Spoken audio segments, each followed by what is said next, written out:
करतल ध्वनि के साथ निवेदन करें माननीय प्रधानमंत्री श्री नरेंद्र मोदी जी से उनके संबोधन के लिए, उनके उद्बोधन के लिए।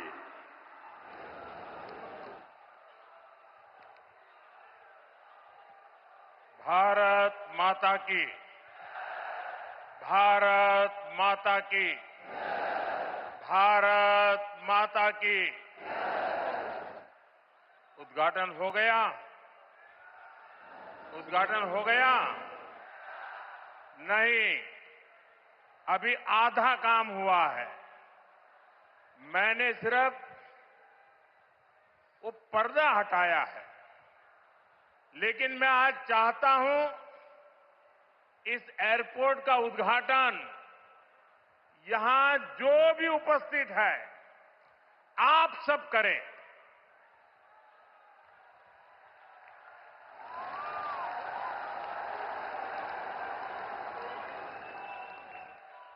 और इसलिए आप अपना मोबाइल फोन निकालिए, अपने मोबाइल फोन का फ्लैश लाइट कीजिए और आप इसका उद्घाटन कर रहे हैं। आप दिया जला करके यहां उपस्थित हर व्यक्ति आज इस एयरपोर्ट का उद्घाटन कर रहा है। ये आपकी अमानत है, ये आपका भविष्य है, ये आपका पुरुषार्थ है और इसलिए उसका उद्घाटन भी आपके हाथों से हो रहा है। आप अपने भारत माता की जय बोल करके हाथ ऊपर करके फ्लैश लाइट पूरी तरह से दिखाइए। भारत माता की, भारत माता की, भारत माता की। बहुत बहुत धन्यवाद। अब उद्घाटन हो गया।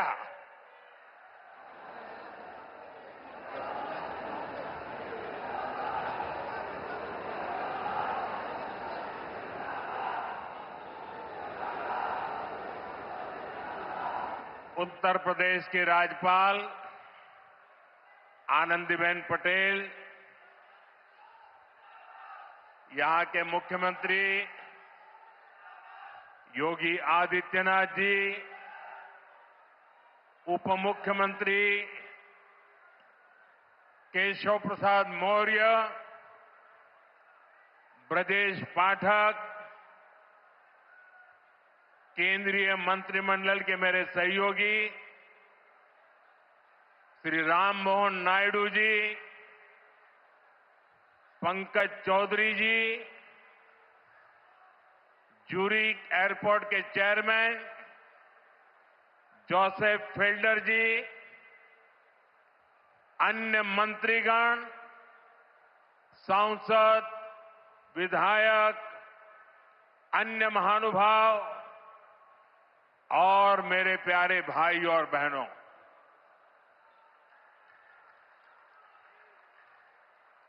मैं देख रहा हूं आज जहां भी मेरी नजर पड़ रही है सारे युवा मुझे नजर आ रहे हैं।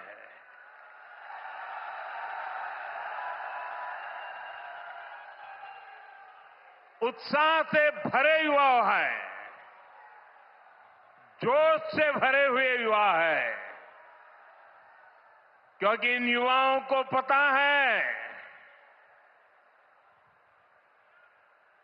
कि ये जो काम हो रहा है ना, ये नौजवानों का भविष्य को नई उड़ान देने वाला काम हो रहा है। आज हम विकसित यूपी,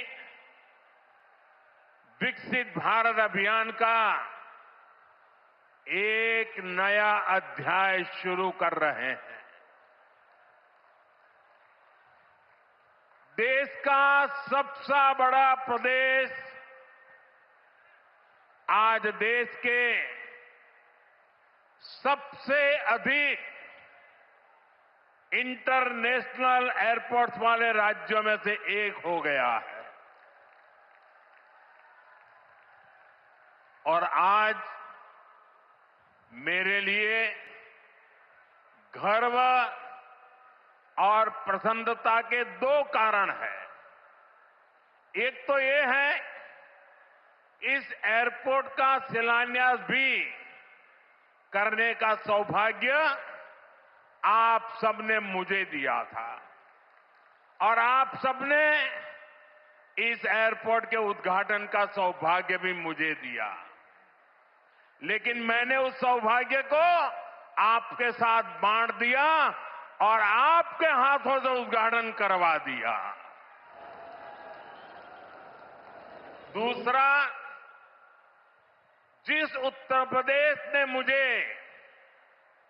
अपना प्रतिनिधि चुना, जिस उत्तर प्रदेश ने मुझे सांसद बनाया, उसकी पहचान के साथ, उस उत्तर प्रदेश की पहचान के साथ इस भव्य एयरपोर्ट का नाम भी जुड़ गया है। साथियों, नोएडा का ये एयरपोर्ट आगरा, मथुरा, अलीगढ़, गाजियाबाद, मेरठ, इटावा, बुलंदशहर, फरीदाबाद, इस पूरे क्षेत्र को बहुत बड़ा लाभ होने वाला है। हिंदुस्तान को और उत्तर प्रदेश को तो होना ही होना है। ये एयरपोर्ट पश्चिमी उत्तर प्रदेश के किसानों, छोटे और लघु उद्योगों, यहां के नौजवानों के लिए अनेक नए अवसर लेकर आने वाला है।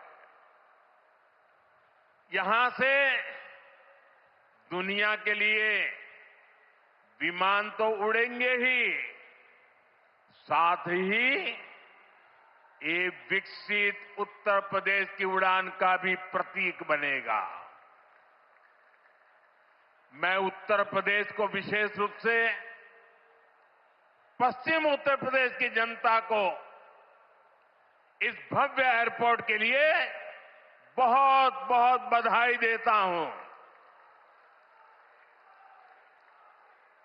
साथियों, आज का ये कार्यक्रम भारत के नए मिजाज का प्रतीक है। आप सभी देख रहे हैं कि आज पूरा विश्व कितना चिंतित है। पश्चिम एशिया में 1 महीने से युद्ध चल रहा है। युद्ध की वजह से कई सारे देशों में खाने पीने के सामान, पेट्रोल, डीजल, गैस, खाद, ऐसी कई जरूरी चीजों का चारों तरफ संकट पैदा हो गया है। हर देश इस संकट का सामना करने के लिए कुछ न कुछ कोशिश कर रहा है, प्रयास कर रहा है। और हमारा भारत भी इस संकट का पूरी शक्ति से मुकाबला कर रहा है। देशवासियों की ताकत के भरोसे कर रहा है। भारत तो बहुत बड़ी मात्रा में कच्चा तेल और गैस, ये जहां युद्ध चल रहा है ना, इस युद्ध से प्रभावित इलाके से मंगाता है। इसलिए सरकार हर वो कदम उठा रही है जिससे सामान्य परिवारों पर, हमारे किसान भाई बहनों पर इस संकट का बोझ न पड़े। साथियों, संकट के इस समय में भी भारत ने अपने तेज विकास को निरंतर जारी रखा है। मैं सिर्फ पश्चिमी उत्तर प्रदेश की ही बात करूं तो पिछले कुछ सप्ताह में ही ये चौथा बड़ा प्रोजेक्ट है जिसका शिलान्यास या लोकार्पण हुआ है। इन कुछ ही सप्ताह में इस दौरान नोएडा में बहुत बड़ी सेमी कंडक्टर फैक्ट्री का शिलान्यास हुआ। इसी कालखंड में देश की पहली दिल्ली मेरठ नमो भारत ट्रेन ने गति पकड़ी। इसी कालखंड में मेरठ मेट्रो का विस्तार किया गया और इतने कम समय में आज नोएडा इंटरनेशनल एयरपोर्ट का आप सबके हाथों से उद्घाटन भी हो गया। साथियों, ये सारे प्रोजेक्ट्स यूपी के विकास के लिए डबल इंजन सरकार के प्रयासों का शानदार उदाहरण है। सेमीकंडक्टर फैक्ट्री भारत को टेक्नोलॉजी में आत्मनिर्भर बना रही है। मेरठ मेट्रो और नमो भारत रेल तेज और स्मार्ट कनेक्टिविटी दे रही है और ये हमारा जेवर एयरपोर्ट पूरे उत्तर भारत को दुनिया से जोड़ रहा है। और आपने अभी वीडियो में देखा, ये ऐसा एयरपोर्ट बन रहा है, हर 2 मिनट में एक जहाज उड़ेगा, हर 2 मिनट में एक जहाज उड़ेगा। पहले सपा वालों ने नोएडा को अपनी लूट का एटीएम बना लिया था, लेकिन आज भाजपा सरकार में वही नोएडा यूपी के विकास का सशक्त इंजन बन रहा है। साथियों, जेवर का ये एयरपोर्ट डबल इंजन सरकार की कार्य संस्कृति भी, इस कार्य संस्कृति का भी बहुत अच्छा उदाहरण है। अब आप सोचिए, इस एयरपोर्ट को अटल बिहारी वाजपेयी जी की सरकार ने 2003 में ही फाइल में मंजूरी दे दी थी।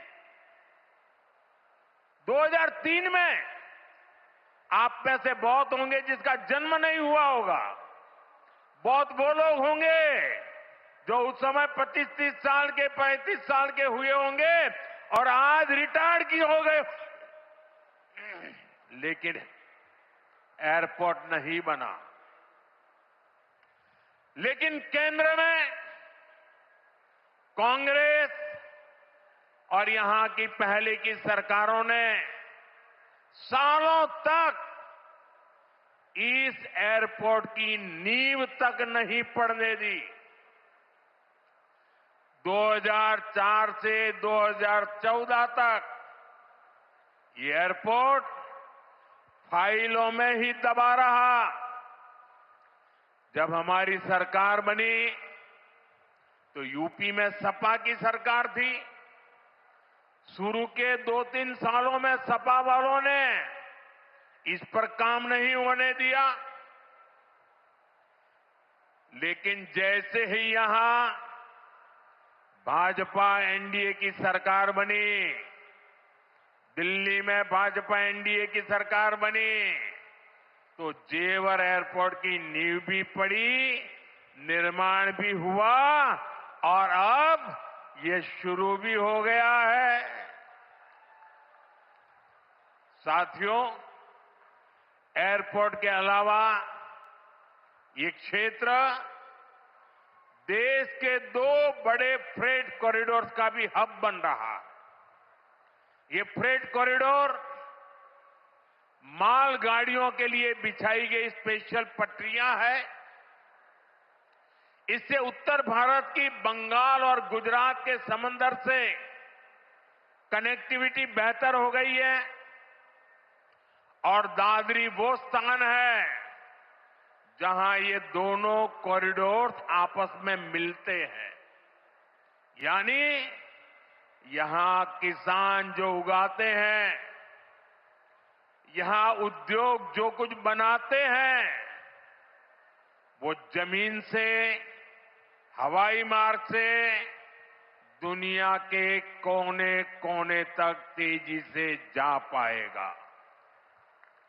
ऐसी मल्टी मॉडल कनेक्टिविटी के कारण यूपी दुनिया भर के निवेशकों के लिए बहुत बड़ा आकर्षण बन रहा है। साथियों, जिस नोएडा को पहले अंधविश्वास के कारण अपने हाल पर छोड़ दिया गया था, कुर्सी जाने के डर से पहले के सत्ताधारी यहां आने से डरते थे।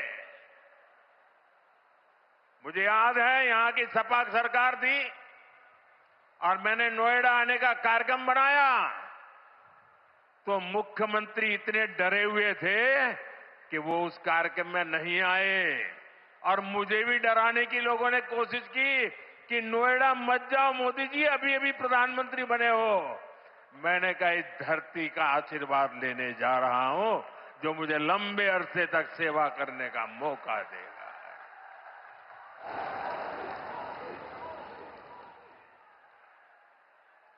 अब वही इलाका पूरी दुनिया का स्वागत करने के लिए तैयार है। ये पूरा क्षेत्र आत्मनिर्भर भारत के संकल्प को सशक्त कर रहा है। साथियों, इस क्षेत्र की अर्थव्यवस्था में खेती किसानी का बहुत महत्व है।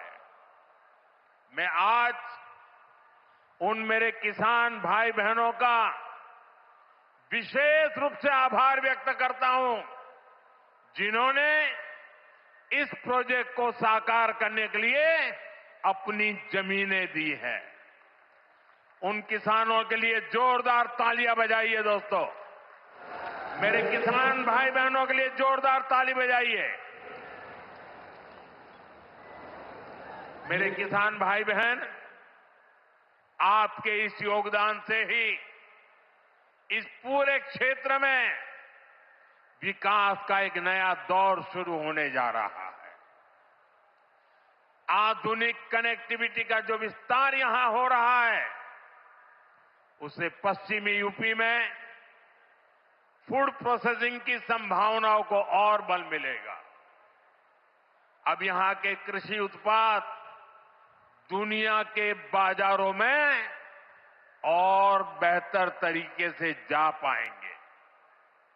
साथियों, यहां मैं अपने किसान साथियों का एक और बात के लिए भी आभार व्यक्त करना चाहता हूं। आपके गन्ने से जो इथेनॉल बनाया गया है उससे कच्चे तेल पर देश की निर्भरता कम हुई है। अगर इथेनॉल का उत्पादन न बढ़ता, पेट्रोल में उसकी ब्लेंडिंग न बढ़ती, तो देश को हर वर्ष 4.5 करोड़ बैरल 4.5 करोड़ बैरल यानी लगभग 700 करोड़ लीटर कच्चा तेल विदेशों से मंगवाना पड़ता। किसानों के परिश्रम ने देश को इस संकट के समय में इतनी बड़ी राहत दी है। साथियों, इथेनॉल से देश को तो फायदा हुआ ही है, किसानों को भी बहुत बड़ा लाभ हुआ है। इससे करीब 1.5 लाख करोड़ रुपए की विदेशी मुद्रा बची है। यानी इथेनॉल न बनाते तो ये पैसा विदेश जाना तय था। बीते वर्षों में इतना सारा पैसा देश के किसानों को मिला है, गन्ना किसानों को मिला है। साथियों, यहां के गन्ना किसानों ने तो पहले के वो दिन भी देखे हैं जब कई सालों तक गन्ने का बकाया लटका रहता था। लेकिन आज भाजपा की डबल इंजन सरकार के प्रयासों से गन्ना किसानों की स्थिति बेहतर हुई है। साथियों, किसी भी देश में एयरपोर्ट सिर्फ एक सामान्य सुविधा नहीं होता। ये एयरपोर्ट प्रगति को भी उड़ान देते हैं। साल 2014 से पहले देश में सिर्फ 74 एयरपोर्ट थे। आज 160 से अधिक एयरपोर्ट देश में है। अब महानगरों के अलावा देश के छोटे छोटे शहरों में भी हवाई कनेक्टिविटी पहुंच रही है। पहले जो सरकारें रही हैं, वे मानती थी कि हवाई यात्रा सिर्फ अमीरों के लिए ही होनी चाहिए। लेकिन भाजपा सरकार ने सामान्य भारतीयों के लिए हवाई यात्रा को आसान बना दिया। हमारी सरकार ने उत्तर प्रदेश में हवाई अड्डों के नेटवर्क का तेजी से विस्तार करते हुए उनकी संख्या बढ़ाकर 17 कर दी है। साथियों, भाजपा सरकार का निरंतर प्रयास रहा है कि एयरपोर्ट भी बने और किराया भाड़ा भी सामान्य परिवारों की पहुंच में रहे। इसलिए हमने उड़ान योजना शुरू की थी। इस स्कीम के कारण बीते कुछ सालों में 1,60,00,000 से अधिक देशवासियों ने उड़ान योजना से टिकट लेकर सस्ती दरों पर हवाई यात्रा की है। और मैं आपको एक और जानकारी देना चाहता हूं। हाल में ही केंद्र सरकार ने उड़ान योजना को और विस्तार दिया है। इसके लिए लगभग 29,000 करोड़ रुपए की स्वीकृति दी गई है। आने वाले वर्षों में इसके तहत छोटे छोटे शहरों में 100 नए एयरपोर्ट और 200 नए हेलीपैड बनाने की योजना है। यूपी को भी इससे बहुत अधिक लाभ होगा। साथियों, भारत का एविएशन सेक्टर बहुत तेजी से गति और विकास कर रहा है। जैसे जैसे भारत में नए नए एयरपोर्ट बन रहे हैं, वैसे वैसे नए हवाई जहाजों की जरूरत भी बढ़ती जा रही है। इसलिए देश की अलग अलग एयरलाइंस ने सैकड़ों नए जहाजों के ऑर्डर दिए हैं। ये जो नई सुविधाएं, नए जहाज आ रहे हैं, इनको उड़ान वाले और इसको उड़ाने वाले, इनमें सर्विस देने वाले, मेंटेनेंस से जुड़े, ऐसे हर काम के लिए बहुत बड़ी संख्या में वर्कफोर्स की जरूरत होगी। ये युवाओं के लिए बहुत बड़ा अवसर है। इसलिए हमारी सरकार एविएशन सेक्टर में ट्रेनिंग की सुविधाओं का भी विस्तार कर रही है।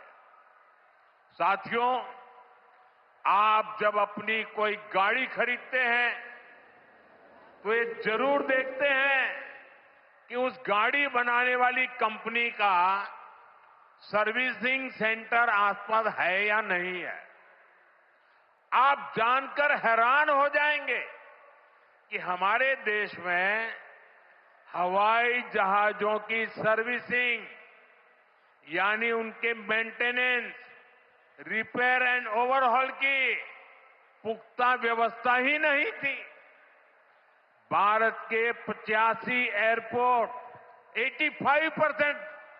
85% हवाई जहाजों को आज भी मेंटेनेंस, रिपेयर एंड ओवरहॉल यानी एमआरओ के लिए इस काम के लिए विदेश भेजना पड़ता है। इसलिए हमारी सरकार ने ठाना है कि एमआरओ सेक्टर में भी भारत को आत्मनिर्भर बनाएंगे। अब भारत में ही बहुत बड़े पैमाने पर एमआरओ सुविधाएं विकसित की जा रही है। आज यहां जेवर में भी एमआरओ सुविधा का शिलान्यास हुआ है। ये सुविधा जब तैयार हो जाएगी तो ये देश विदेश के विमानों को सेवा देगी। इससे देश को कमाई भी होगी, हमारा पैसा भी देश में ही रहेगा और युवाओं को अनेक रोजगार भी मिलेंगे। साथियों, आज हमारी सरकार की प्राथमिकता देश के नागरिकों की सुविधा है।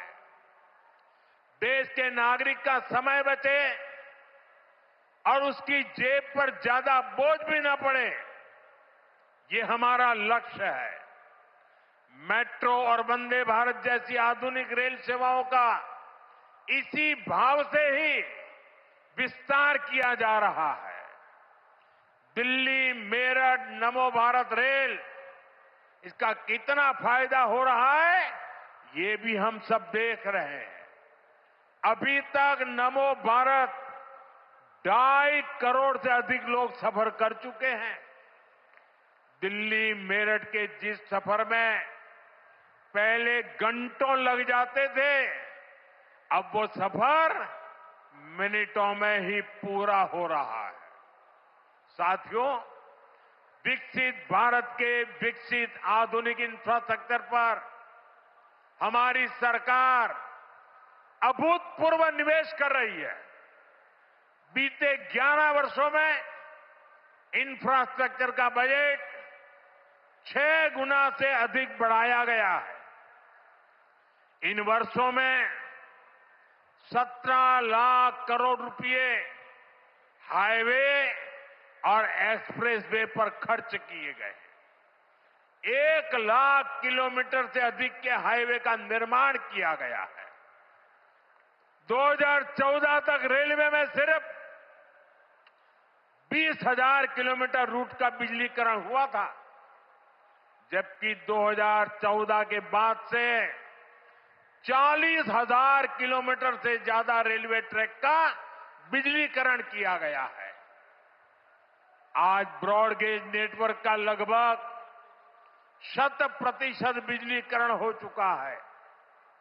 आज कश्मीर घाटी हो या नॉर्थ ईस्ट की राजधानियां, ये पहली बार रेल नेटवर्क से जुड़ रही है। पोर्ट यानी बंदरगाहों की क्षमता बीते दशक में 2 गुने से अधिक हुई है। देश में नदी जलमार्गों की संख्या भी लगातार बढ़ रही है। विकसित भारत के निर्माण के लिए जरूरी हर क्षेत्र में भारत तेजी से काम कर रहा है।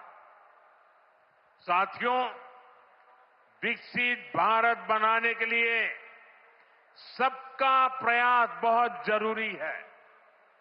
ये आवश्यक है कि 140 करोड़ देशवासी कड़े से कड़ा परिश्रम करें और वैश्विक संकटों का एकजुट होकर सामना करें।